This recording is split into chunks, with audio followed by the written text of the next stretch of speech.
Le 25 décembre 1954, je passe le jour à la maison avec mon frérot.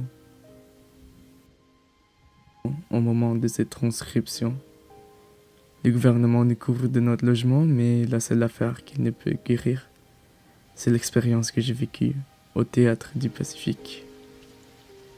J'avais que 19 ans, un étudiant paramédical à l'université de McGill. Soudainement, un appel au devoir m'est apparu sur la porte de l'entrée de ma chambre. Le Canada est appelé pour soutenir la guerre de Corée. À 19 ans, sur le champ de bataille de Kapyong, j'étais parmi une centaine de soldats de forces spéciales qui se sont atterrés derrière les lignes ennemies. J'étais séparé de ma groupe à cause d'un escarmouche de la rivière Han. Avec des appels au secours, je me suis évadé pour reprendre la case musicale au quartier général.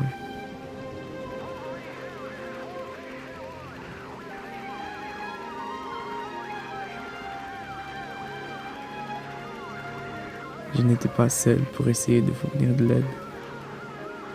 Mon frère était parmi des braves soldats qui battent sous le drapeau canadien aux mêmes journées. Il a été frappé près de sa crâne, résultant à un dégât horrible à percevoir. Il se tient sous une file pour survivre. J'aurais dû lui laisser partir au lieu de lui voir périr sur notre divan. La morphine est la seule drogue qui peut lisser sa torture. Cette fois-ci, je n'étais pas si chanceux pour avertir mes insurances, plutôt pour sa prochaine dose de morphine. Parfois, je devais me salir les mains pour sauver des vies.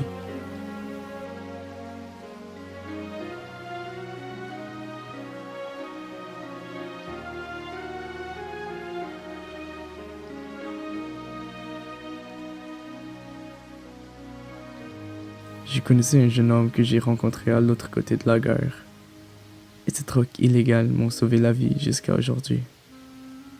Je lui rends visite si jamais j'ai besoin des médicaments sur le marché noir.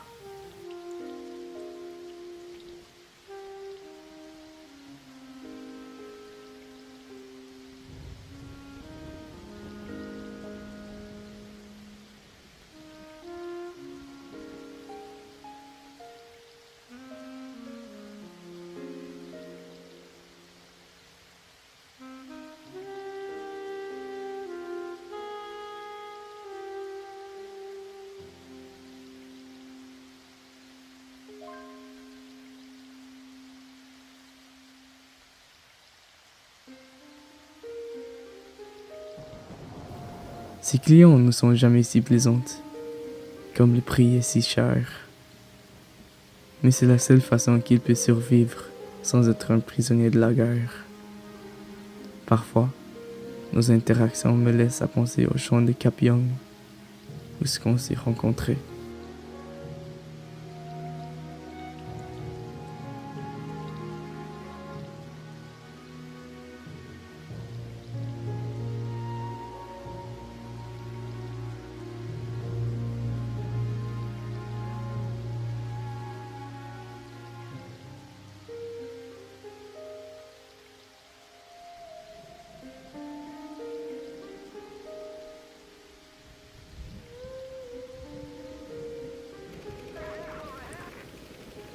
J'avais un principe que j'ai gardé en tête à la guerre.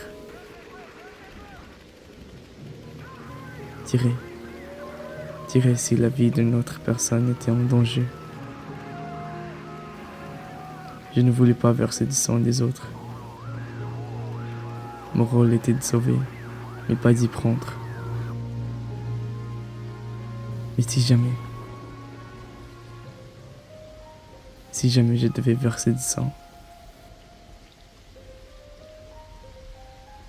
sauver mon petit frérot, je ne me douterais pas.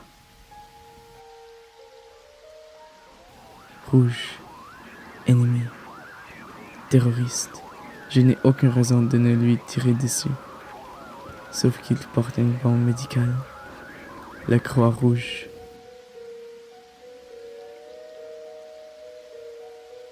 J'avais le choix de lui prendre la vie.